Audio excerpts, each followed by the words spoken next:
people in this. But before we get to that part, I believe you have the unruly section of our podcast today. Yep. Yeah. I figured this question kind of fits with the movie. What apocalypse, Braley, would you like to live in? Out of these three. The like robot apocalypse, like an alien and then an alien invasion, that's the second one, or a zombie apocalypse.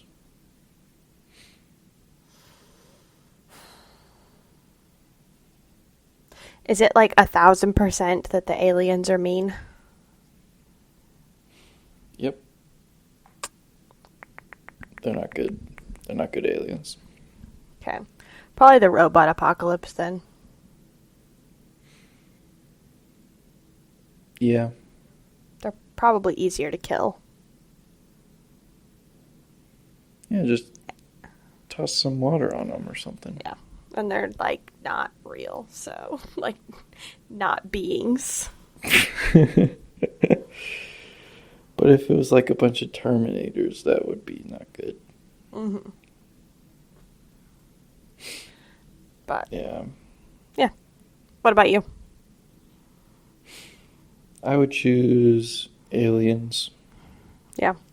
Just because, like, then they're probably intelligent. They can,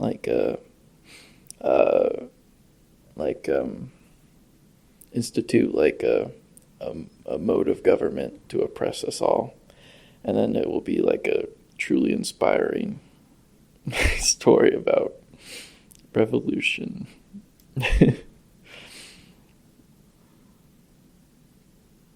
You aren't Yeah. wrong. You aren't wrong. And then in like zombie apocalypse, like, honestly, like, your biggest threat is probably going to be, like, other people if you survive the zombies, which is going to be a bummer, you know? Mm-hmm. Yeah, Like, the zombie is a definite no for me. Yeah, I've already got enough going on, but yeah. And then robots, they just sound too tough to kill. You know? You can take a wolf, but not a robot. Yeah. Understood. Understood.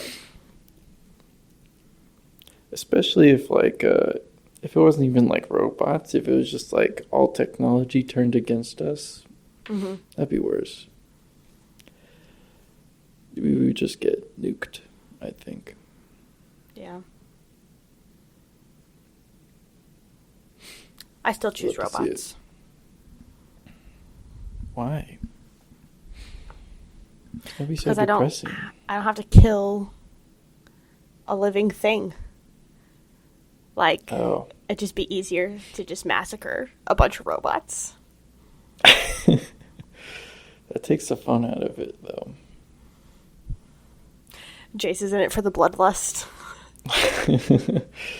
Yeah.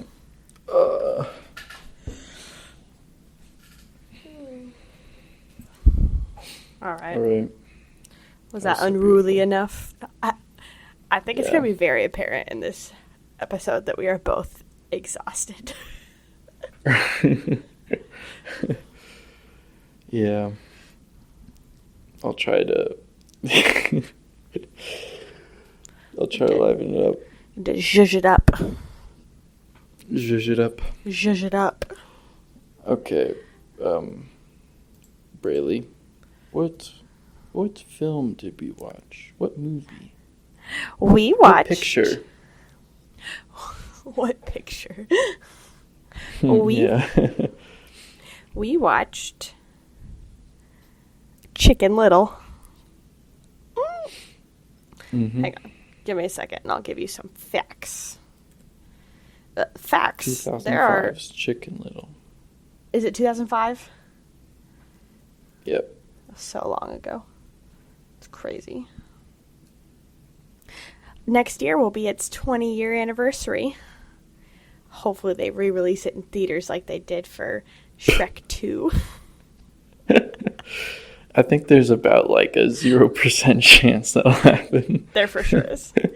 Did you, did we tell you, though, that we took Hudson to see Shrek 2 in person when they re-released it?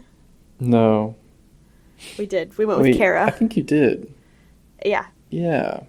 Because they were like $5 tickets. Oh, so that's dope. It was Ty, Kara, Hudson, and myself. It was fantastic. That's cool. Did Hudson love it? He did. He did really like it. That's good. All right. That's a good one. So this movie, 2005, I'm just going to list off some of the names that are in this movie. Got Zach Braff, Joan Cusack, Don Knotts, Patrick Stewart, Sir Patrick Stewart, who is in there for like, honestly, 2 minutes. It wasn't even like a big thing that he had, but he was in this movie. Yeah, what is he? He's the sheep teacher. Oh, Mr. Woolensworth. Yes. Amy Sedaris, who I really only know... When I started looking her up, I knew her from more stuff, but she's Pelly in The Mandalorian. Oh. Mm-hmm. Yeah. Yeah. And she's, like, super famous. She's in a bunch of stuff. But, Wallace Shawn, Fred Willard, Catherine O'Hara, Patrick Warburton, Adam West. Yeah. Adam West was in this? Yes, he was Ace at the end. We'll get to that part. Oh. Uh-huh. In the movie adaptation of the movie Wallace that we watched. Shawn? You say Wallace Shawn? I did say Wallace Shawn. Yep. Well, that one again. Him again. So, our is it YouTube that you sent me a screenshot of last night that like puts a picture of everybody that we talk about in our episode? Yeah. Yeah, I didn't know this one's gonna be chocked full. Yep. Just don't mention Chloe. Don't say it, because then she'll show up on this one too.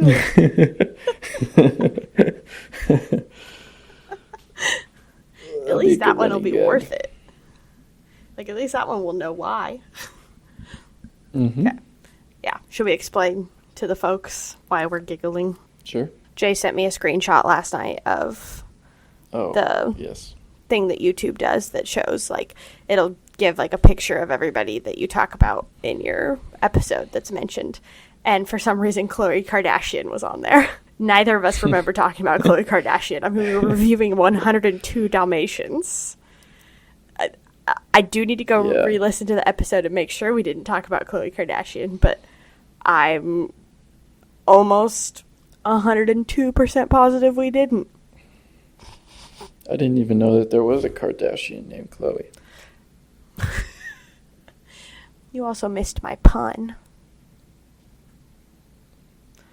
I said I was 102% positive. Oh, okay, oh. Yeah. That was good. Oh. Ow! I'm sorry, Braylee. I'm not in the moment. I'm always thinking forward. But, yeah. So, anyway. So, yeah. Now we'll be keeping an eye on... Now Khloe Kardashian is legitimately going to show up because we did say her name this episode. Yeah. All right. So, on to the movie. This is great. Hudson watched this one with me. He loved it. Keep in mind, friends, he is 3. So he should have loved it. I'd say that's the target demographic. Uh-huh. This might be the episode in which Jason and I have our first real fight. Because I also love this movie. I think it's so fun. So, this is Chicken Little. It is a runtime of 1 hour and 21 minutes. It is the story of Chicken Little, but with aliens.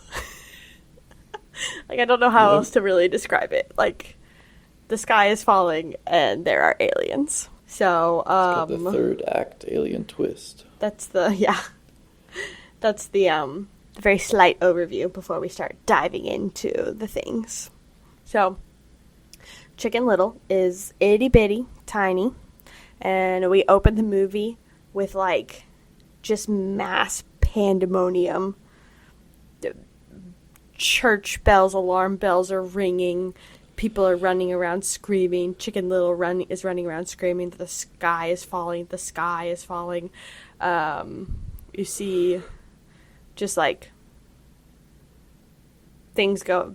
People, I mean, this is animal people running around trying to like go for cover. And then you see like a giant boulder start. I don't know where it came from. I don't remember where it came from, but it like... I think it was like a part of a water tower.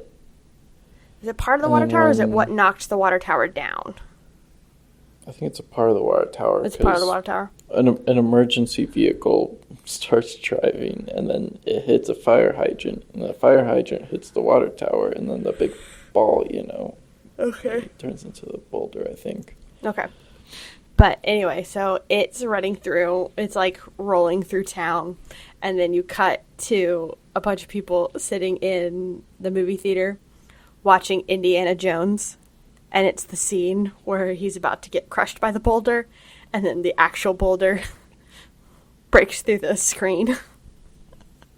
Mm-hmm. And I thought that was hilarious, because also, it's not like, because obviously this is an animated movie, it's not like they animated Indiana Jones. Like, they're just straight up watching live-action Indiana Jones movie. Yeah. And I think it's awesome. So. That was a little cute. All of that is going down, and they're running around, screaming. And then... enough people calm down. And Chicken Little's like, the sky is falling. And everyone's like, no, that's not a thing. That's not real.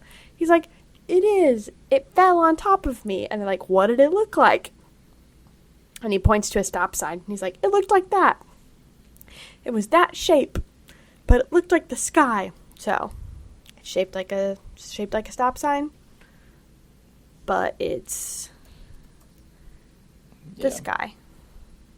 He doesn't know what a hexagon is. Apparently not. Or an octagon.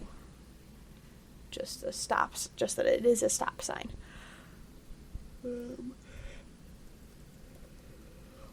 Excuse me. Sorry. So then, obviously, big scandal. The sky is not falling. Everybody's peeved because... there's been a lot of damage done to the city, and it's all because Chicken Little's running around and just screaming his head off. The name of the town is Okie Oaks. And, it's then, like, jump cuts to a year later. And... This town sucks. This town sucks so bad. It cuts to a year later, and there's, like, billboards of, like, making fun of Chicken Little for this, and there's, like, was it a TV show? Or even there was a movie. They were making a movie, and it was coming out, and it was, like, based on the book that was written and stuff about this, like, whole thing. Like... this town sucks. They really said never forget. Never never live it down. Never forget and make all that money that you can from it. Mm-hmm. That was basically what they all said. So, rude. So he is like super duper tiny. So there's this whole montage of him trying to get to school and things not going well for him. And Hudson was, like, so confused. He's like, where are his pants? Because his pants get taken off by a piece of gum in the middle of the crosswalk. He's just in his underwear. And Hudson's like, where did his pants go? So you see him making, like, pants out of some homework paper. And then getting into school late, and then going to gym class where he's like mercilessly bullied. He and his 3 friends, Abby Mallard, the ugly duckling, Runt, an absolutely massive pig, and Fish Out of Water, who is a fish that lives in an old diving suit helmet filled with water, like, but only his head. Like, he's not, like, living in that and they carry that around. No. He walks on his fins and he uses his arms, but he's got that, the helmet on filled with water. Scuba helmet. Mm-hmm. Yeah. Old-timey scuba helmet. A reverse Sandy Cheeks. Yes. From SpongeBob. Minus, when she's in her, like, bathing suit. And I just say that because normally she's wearing, like, an entire suit. Fish is not. Oh, yeah. Like, when she's in her bathing suit, it's just her bathing suit and the helmet.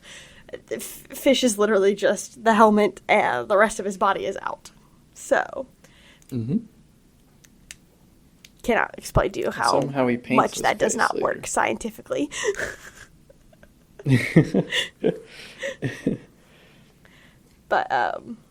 But Fish Out of Water doesn't talk.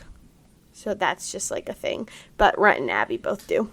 But anyway, so something happens. He ends up pulling the fire alarm at school, and gets in big trouble. And so then you meet his dad because his dad's being yelled at by the principal. And you meet his dad. And, like, this line just really bothers me. The principal's yelling at his dad. And he's like, he sucks. He's the worst. Like, get a grip on your kid. And he's like, okay. And he's like, Ace, right, is his name? No, not Ace, right? Buck Cluck. Ace is his nickname because he was the high school baseball star. Mm-hmm. And this principal is like, you were a really good baseball star for our school. You were a legend. You're super awesome, but your kid's just the worst. And I was like, this is a stupid plot line. You were our baseball hero, but your kid, man, just not great. I don't know. Just doesn't add up well, and I don't like it, but that's... You're just saying it doesn't feel natural? No, like, it's just, like, one thing does not relate to the other. Like, at all. Oh. They're just trying to make it relate. Like, who cares that you were the high school baseball team? That means high school baseball star. That means nothing as far as, like, your kid is concerned and your parenting. So. Yeah. But anyway. He's so awesome that his son should be too. Right. He's so awesome at baseball that his kid should be just better than he is. Mm-hmm. But anyway, so that all happens. And Chicken Little's like, I'm just trying to make you proud, Dad. How can I make you proud? And he's like, I don't know. Be normal. I was like, wow, that's a really terrible answer. Way to go, Dad. So then we get a giant montage of Chicken Little has decided to go out for the baseball team to make his dad proud of him. But he is so teeny tiny that he is not helpful. And he does not get to play. So it's just montages of, like, was it the Foxy Loxy? Yeah. Doing everything super duper well, and him just sitting on the bench. Yeah, she's the best. Mm-hmm. She's also, like, number one bully.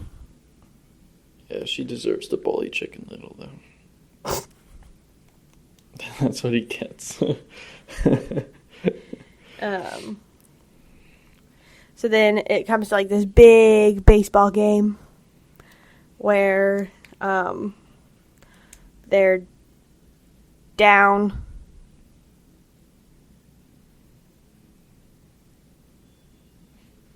Sorry, I'm trying to figure out what my husband and kid are watching. They're watching The Jungle Book. Nice. Anyway, so this big baseball game is happening, and they're like, aren't they down? They're down like 1 or 2. I think they're down one down run. Like 1 because they score 2. They score 1. They score 2 runs. Yeah, they score 1 and they're tied up, and then okay. So then Chicken Little's the only one left, and he's up to bat, and everyone's like, just take the walk. Don't swing. Yep. And he's like, nah, son, I'm a swing. And he swings twice and gets strikes both times. And then he swings the third time, and he hits the ball. And he doesn't hit it like it's not a home run. But the other team, like, completely gave up in the outfield because he was so small. And they were like, we don't got to worry about him. So then it's all this, like, whole, like, funny montage of these, this other team trying to, like, get the ball in. And so Chicken Little starts running in the wrong direction at first. Then turns around and starts running in the right direction and gets all the way to home. There's this big hullabaloo because it seems like he was tagged and that he was out. But then the ref, like, the umpire, my bad. I know he's not a ref. The umpire.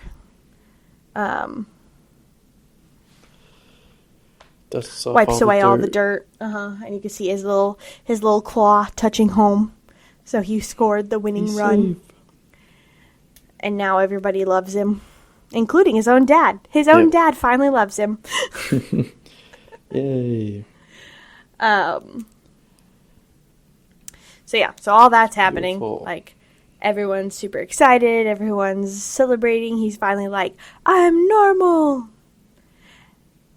And then a piece of the sky falls and hits him on the head again. Yep. That evening. So, but he realizes after it hits him that it's not like a piece of the sky. It's like a panel of some sort that has like camouflage cloaking capabilities. Yeah. And so he's like, what the heck? So he calls all of his friends and he's like, get over here. Because he's a little smarter this time and knows that he can't go just tell his dad or ring the alarm bells. I would think that I'm getting Truman Showed if this happened to me. If this happened to me, I'd think I was getting Truman Showed. Getting You've punked? Seen that movie? Is that getting punked, basically? No. No? Truman Show's about a dude whose whole life is a TV show. Oh. And at the beginning of the movie, like, a piece of, like, the fake, like, dome they built for him falls from the sky. Gotcha. Yeah. Well, I obviously wouldn't have thought that because I don't know what that is, but now that you've described it, it makes sense. Mm-hmm. That movie's truly the superior Chicken Little. I guess we'll just have to watch it next. About a person who thinks that they're insane because the world around them doesn't make any sense. Is it good? Truman Show? Truman Show's really good. Really funny, too. Is it an actual show or is it a movie? It's a movie. Okay. A movie about a show.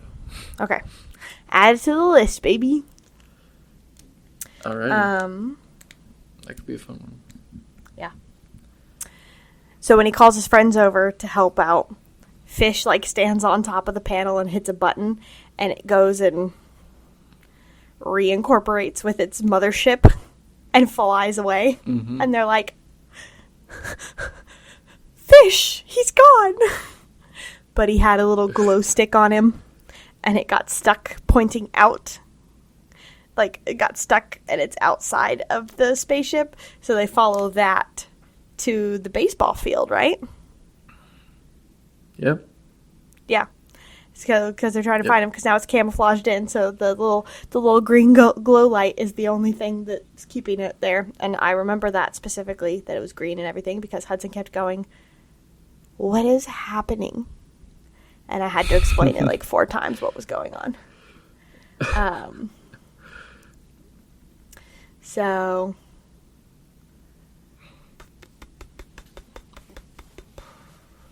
they go, they find the aliens. They like aliens they are get a bunch of octopus robots. Yes, a bunch of octopus robots.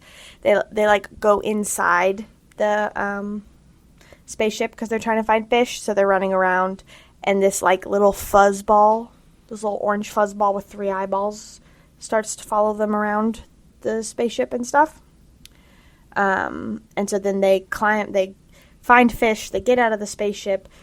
The aliens, the octopus alien things, find them and are chasing them around. And then we see like a scene where they're in a cornfield, and they're like trying to find the aliens, or trying to find the people that were on their ship, and they're running around, and the aliens are like flying around with blades, making crop circles, which was just like a really funny like nod to aliens and crop circles. I have a question though. Yeah. With the context of like what these aliens are at the end, why did they do this? Why did they try to murder Chicken Little and his friends? Did they think that they had Kirby already? Like, did they realize he was missing? I don't think so. No? I think that they just got... I can't remember exactly what happens, but they just get back on the ship. Then they see Chicken Little and friends. And then they chase them. Right. I'm trying to remember too. But as we watch them get off the ship, we see the little orange fuzzball go with them. And it seems like he was not supposed to do that. Nope. And so the aliens are trying to find them and stuff. They eventually get back on their ship. They're freaking out. The kids are freaking out. And so Chicken Little goes and rings the bell again. And everybody's freaking out. And he is like, the sky is falling and the aliens are invading. And so they're like sprinting to the baseball field, and they're gone. By the time they get there, the aliens are gone. And he's like, no, like they're here. It's just an invisible ship, and throws a rock at where the ship should be. And it's not there because they left. And it's happening all over again. And he's like, his dad is there, and he's like, Dad, you believe me, don't you? And in front of everyone, his dad's like, No, I do not. This is not okay. Yeah. And even this time, he has his friends are backing him up too. Friends back. Yeah. It's not just him. Some witnesses. They're like, no, this is real. This really happened. And nobody believes them. Mm-hmm. So then,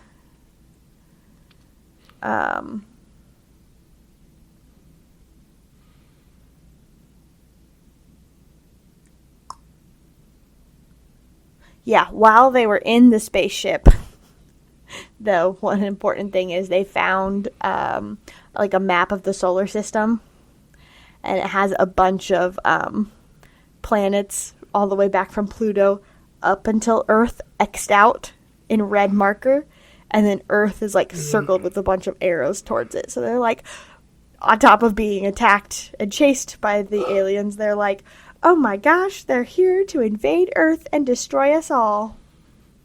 So. Yep.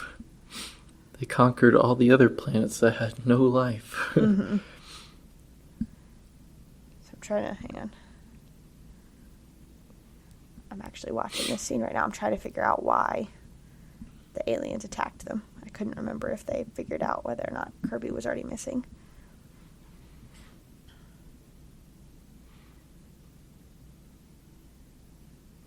It would have been nice to, I guess, it would have been nice if there was like a little moment where the aliens look at Kirby's little container and they're like, look angry after seeing that Kirby's not there. That's what happened. That is what happened? Yeah.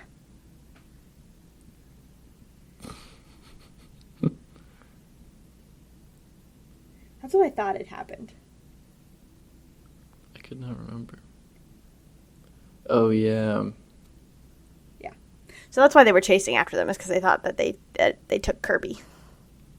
Okay, that makes sense. Yeah, that does make more sense. I was like, I'm pretty sure that's what happened, but maybe I'm just thinking that that's what should happen because narratively, that's what makes sense. Mm-hmm. Doesn't mean it actually did, but let me make sure. Okay, yeah. So all of that's happening.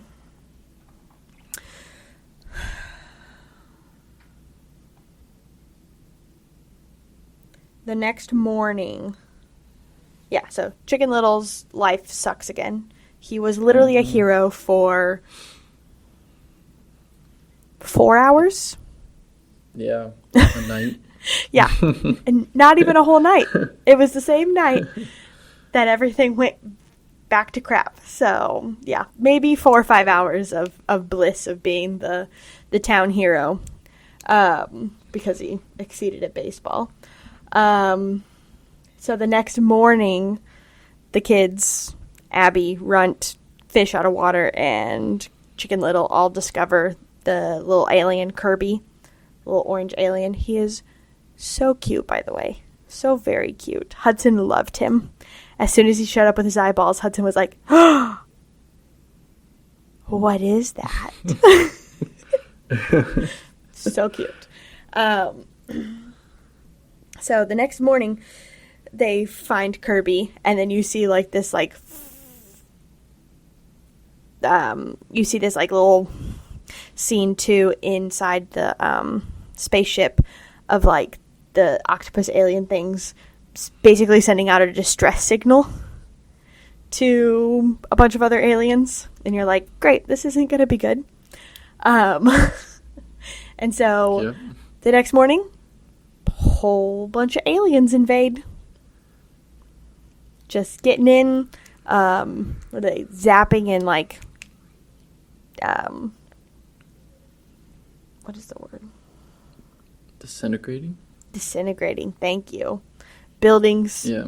People, vehicles, everything. Yep. Just going to town, just sucking them right out of existence.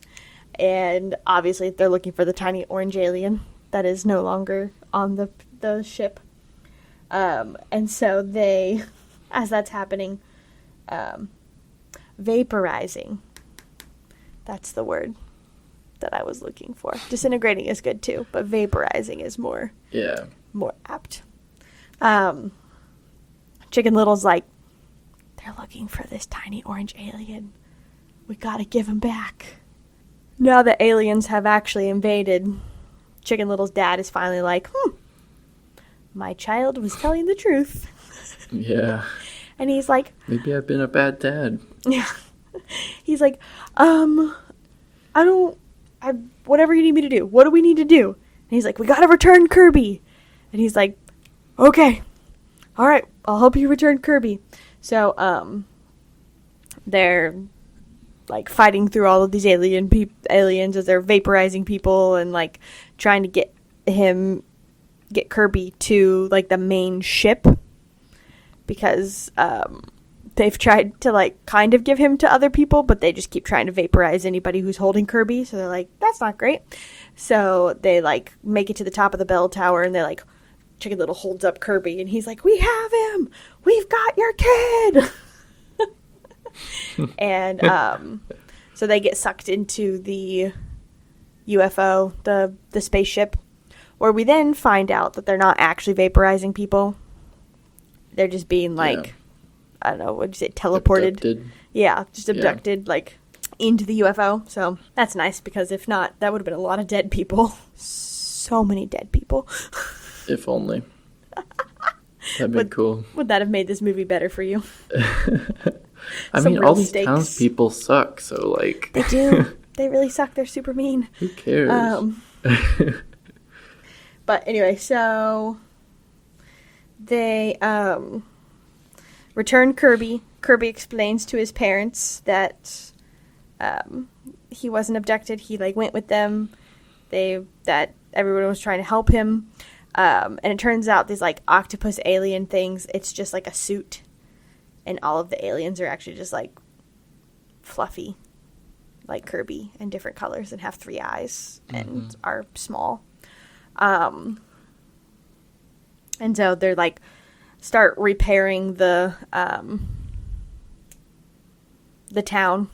And then we find out that they come to Okie Oaks every single year for acorns.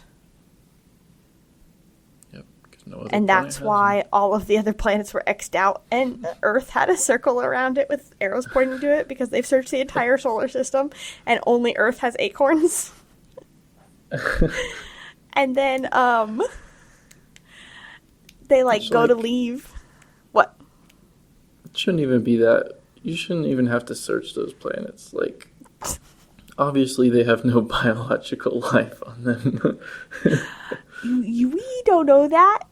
We know that as far as we are concerned. But, man, if you could actually go to those planets, they might know more than we know. Okay. I'm just saying I'd go to the green planet first. But, yeah, so we watch them go to leave and start to take off, and the panel that keeps falling and has hit Chicken Little in the head twice falls on the ground in front of the entire town. And the mom alien, she's like... Everyone's like, she's like, oh my gosh, this falls off every single year that we come here. She goes, I have told you time and time again. She's talking to, like, her husband. She's like, we need to take care of that, or it's gonna fall, and it's gonna fall off one of these times and hit somebody in the head. And everyone's like, oh, maybe we were the worst. Except for they don't really think that, because they don't. But they're the worst. They were the worst. So then they take off, and then it does another, like, 1 year later thing. And everyone's in the theaters watching the movie, the very dramatized version of the story. Yeah. Which has Adam West as the voice of, like, the person playing the giant buff chicken, playing Chicken Little. They've got some, like, hottie playing Abby, the ugly duckling. Which, yeah, that was, like, a whole subplot that she and Chicken Little were, like, a thing. Yeah. And then... They have some, like, cool warthog playing Runt. Uh-huh. Yep. This is honestly the funniest joke in the movie. It was a great joke. I loved it. I love watching that ending scene. Especially because they put, Ain't No Mountain High Enough. And that is just such a banger. That, like, anything you put over top of that song is going to be incredible. Yeah. I say this movie does that trick a lot. Mm-hmm. Yeah, so that's one of the, like, I don't know, that's like that's the plot. That's the thing. The sky fell, it was aliens, everybody sucked. Yep.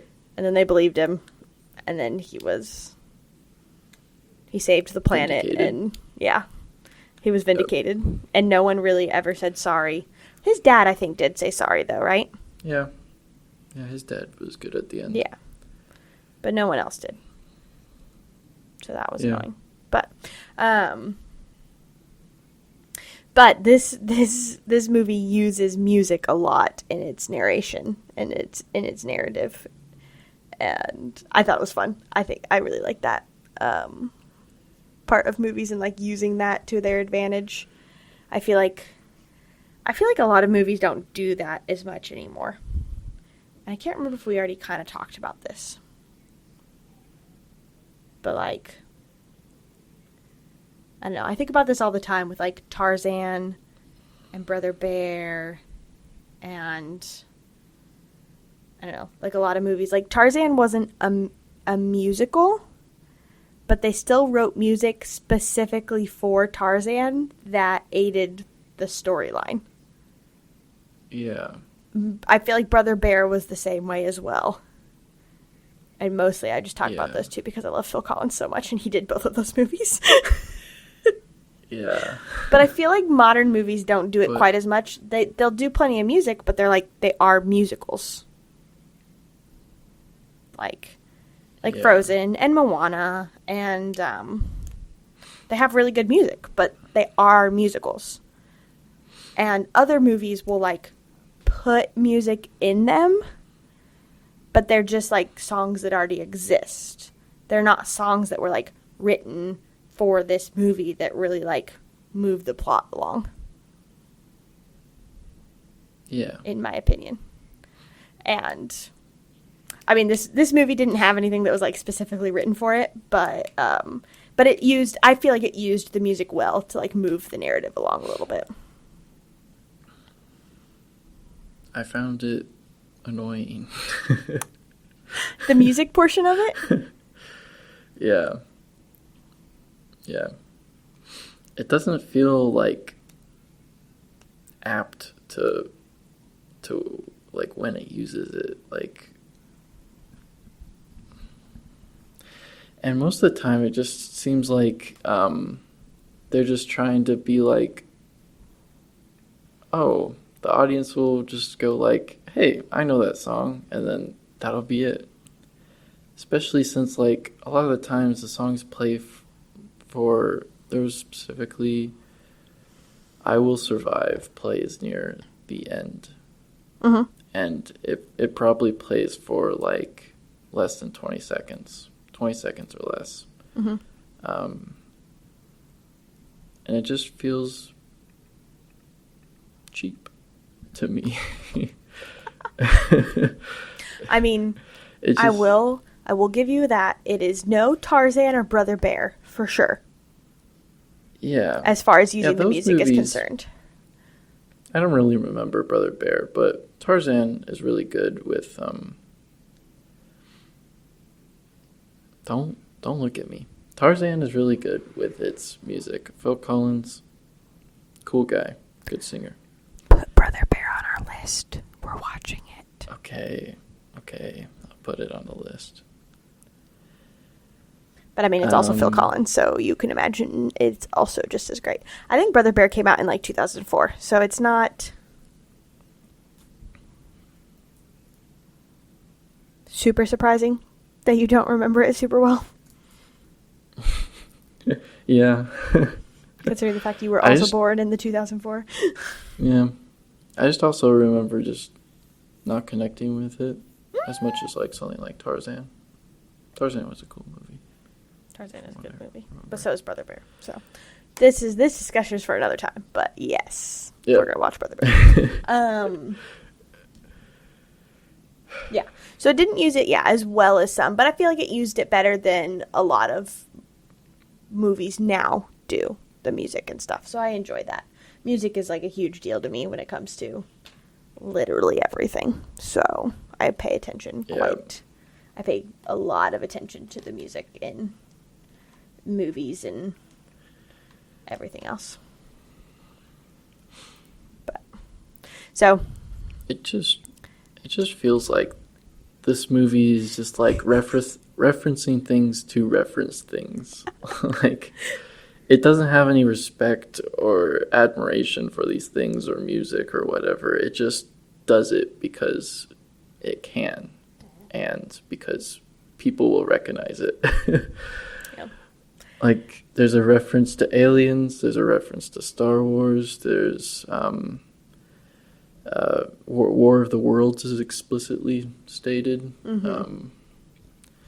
And the only reference to a movie that I like is Indiana Jones, because that was at least a cute little joke. But other than that, it just seems like they're just referencing it to reference it. And that's not a joke. It's not a joke to reference something. You gotta actually put a joke in there. But yeah.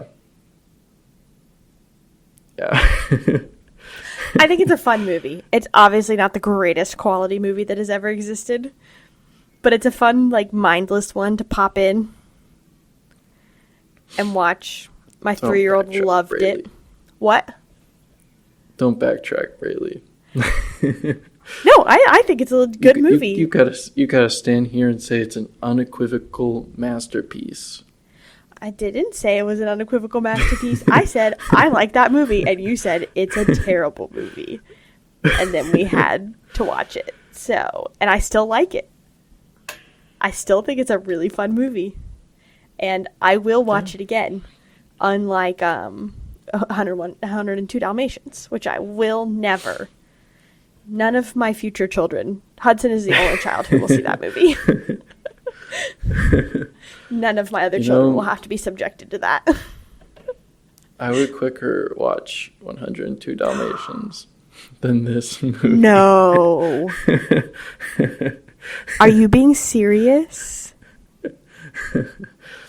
Yeah. Yeah. No.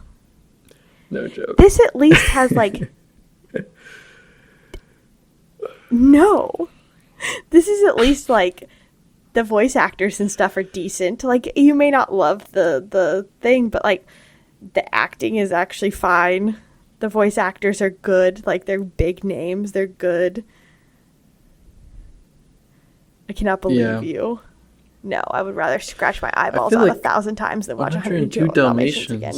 It's such an interesting study. No. Of, like, what a film can be. No, Jace, our entire interesting study last week was, this movie sucks.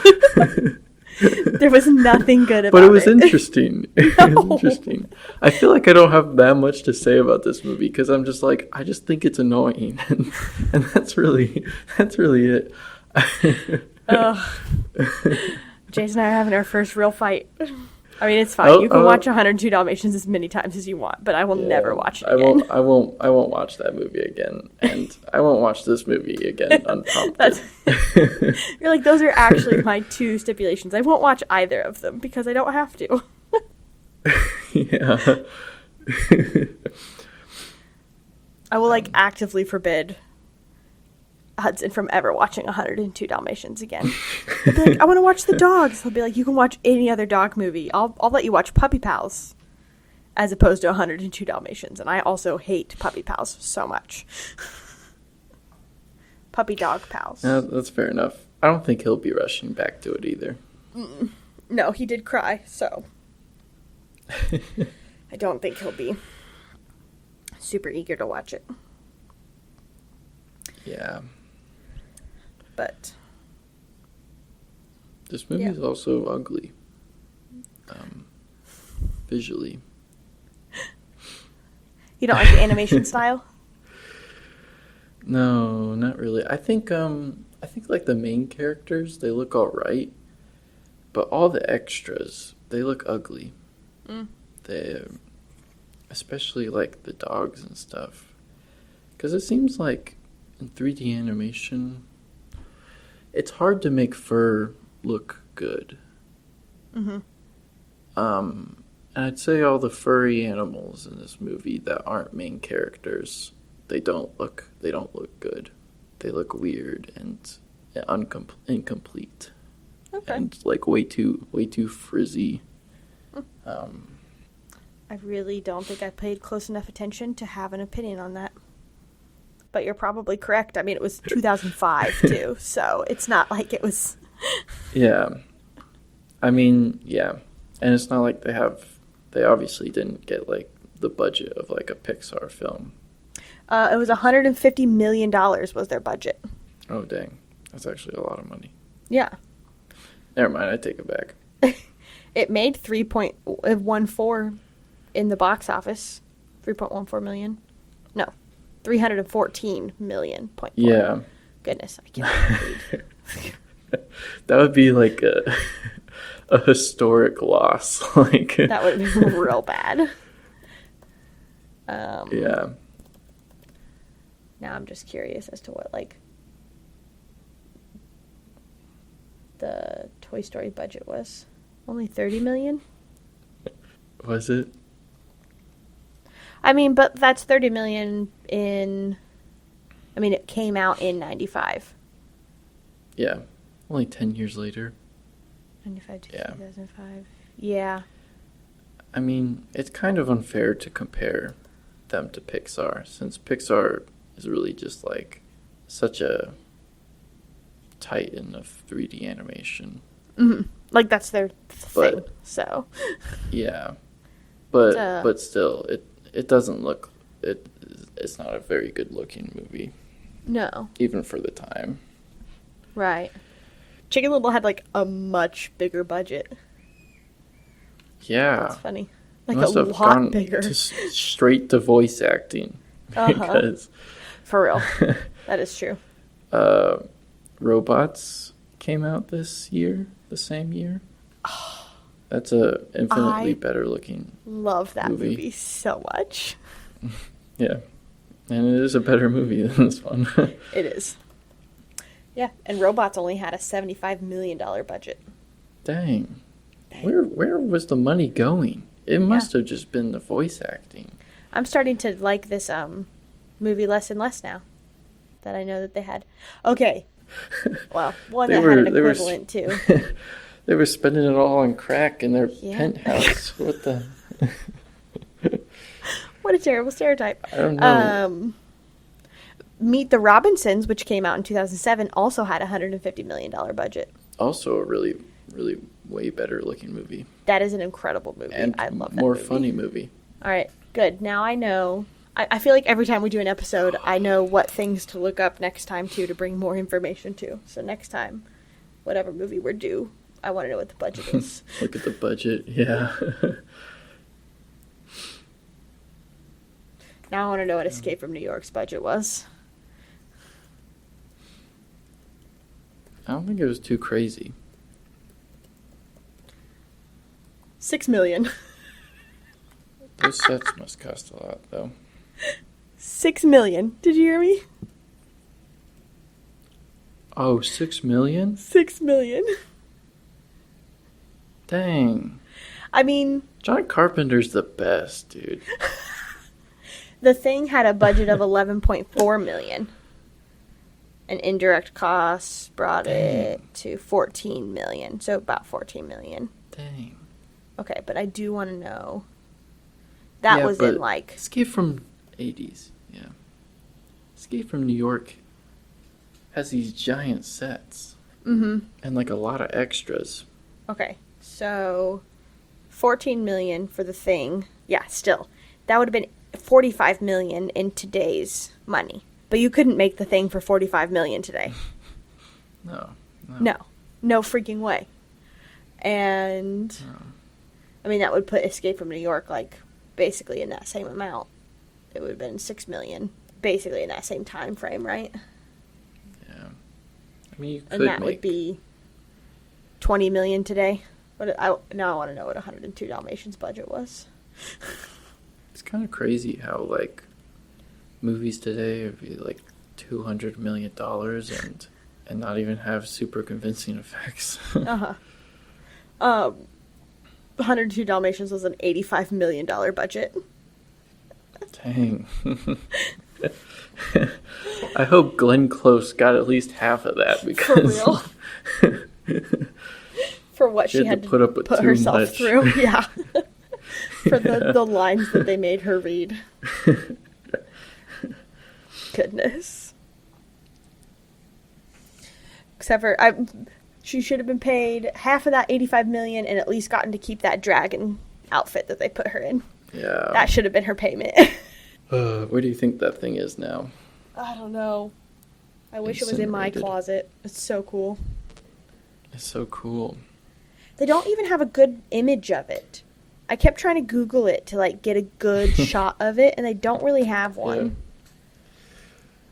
You just have to screenshot it straight from the movie. Yeah, I'm going to have to. I'll have to do it on my laptop because your phone doesn't let you screenshot, like, from Disney and all that stuff. Like, if you screenshot it, it's just a black frame. Black screen. Yep. Yeah. They're the worst. I mean, all of them do it. Disney, Peacock, Hulu. It's not just Disney. It's every streaming service. Yeah. So, yes, they are all the worst. I do. I agree with that. But, all right, so our consensus is Jace hates Chicken Little, and I think it's better than 102 Dalmatians. Yeah. I don't know if it's the worst. 102 Dalmatians might be worse. At least this movie's short. I 100% think that 102 Dalmatians is worse than this. Yeah. Yeah, I'll concede that. Yeah. Woohoo! We'll have to start keeping, like, a full ranking of all the movies that we've been watching and just, like, slide the other ones in wherever they go. Yeah.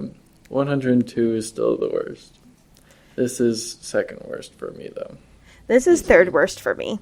I would still put Escape from New York below this. Yeah.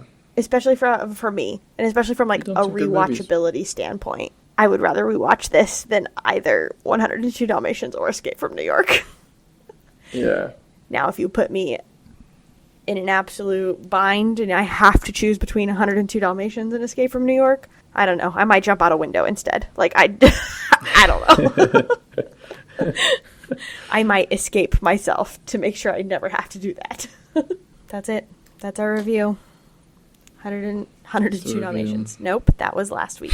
We're going to do it again for next podcast. Oh, no.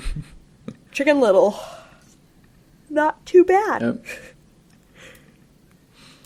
Not too bad. I give it 2 thumbs down. I give it half a thumb up. My kid enjoyed it, and it didn't make him cry, so yeah. It was a pretty good win. I'm glad you guys like it. Yeah. I just want to go through my list of every song that I wrote down. That they had? Every pop song, yeah. Uh-huh. Wanna Be, Spice Girls, Staying Alive. Oh. If you wanna be my lover. We Are the Champions. Yes. It's the End of the World as We Know It. Yes. I don't know the name of that song. Is that what it's the end of the world as we know it. I don't know. I Will Survive. The Lollipop, Lollipop song. Yeah.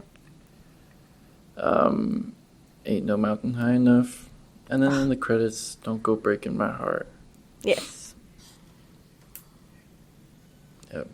Did you do the first song? The One Little Step. I think I missed one. Yeah, the whole montage of him trying to go to school. Yeah. It was a fusion of confusion with you confounding things. Yeah. That one might have been... Is that a pop song? That one might have been written for this. It was released in 2005. Okay. And it says it from the Chicken Little soundtrack. Yeah. I don't think I have any more points. Alright, folks. If you don't want to be spoiled for our next movie, which is Dial M for Murder, then watch it within the next 2 weeks.